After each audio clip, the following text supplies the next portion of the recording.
Okay, this is the start of Lecture 2 for Chapters 21 and 22. So just looking at as far as pollution goes, developed countries, they've done a pretty good job as far as pinpointing some high profile, I guess you would say, pollution sources, the point source solution, pollution sources, try it again. And we've been able to eliminate those. But our problem is we have a lot of non-point pollution sources, such as storm drains or just locations that we haven't been able to find or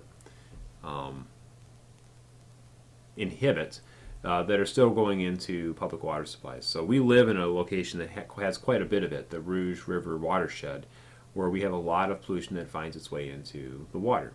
But again, it's not anywhere near as bad as it was in the past. Pick any point in the past and it's gotten better and better. This is just one picture, obviously not a nice one. I believe this is in China. It is, central China. Let me switch this over so I can get my little pointer thing going.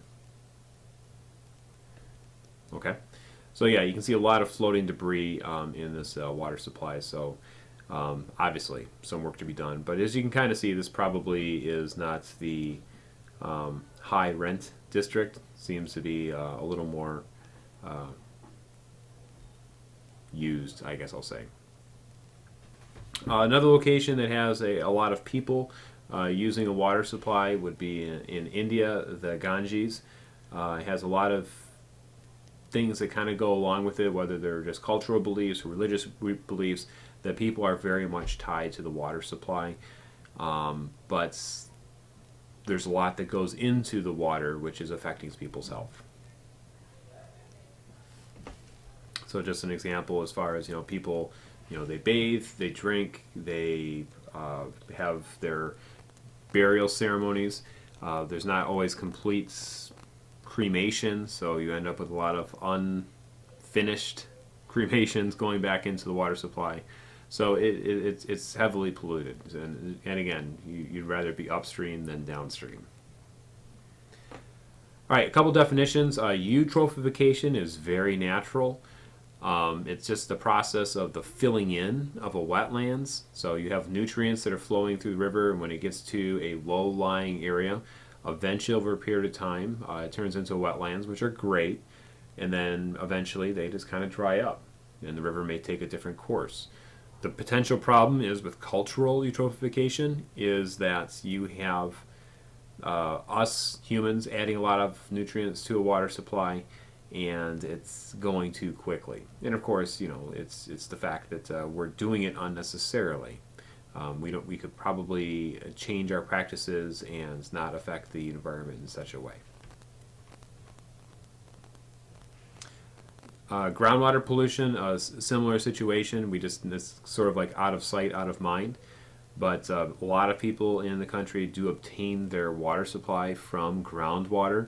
So it's not something you can just turn a blind eye to. It is something that obviously is important and people do need to pay attention to. All right, we mentioned arsenic before. Just to cover it one more time really quickly, is arsenic, it is completely natural and it's in the bedrock, and when people drill wells, they can get into the water supply. But in Michigan, we certainly have it. I did see it when I was with the health department, the numbers. You can see here as far as a standard 100 ppbs, parts per billions, is a really, really low number, so it is very toxic.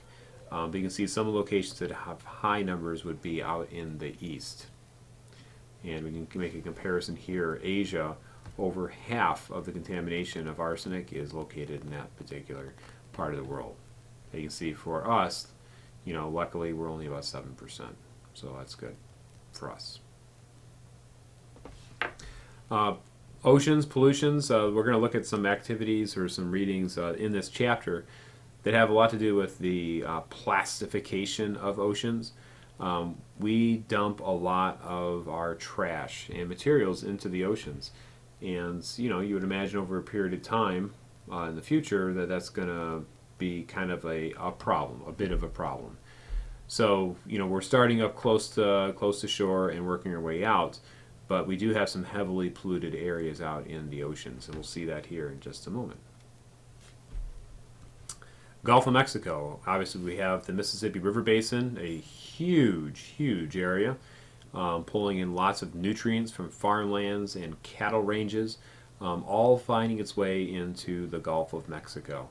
So from there, you have all these nutrients, these nitrates and phosphates going out there, and you have these really large algae blooms that can go out into the water.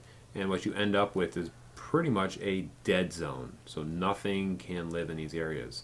Now, obviously, there's a lot of wildlife or aquatic life in these locations, so that is a bit of a problem.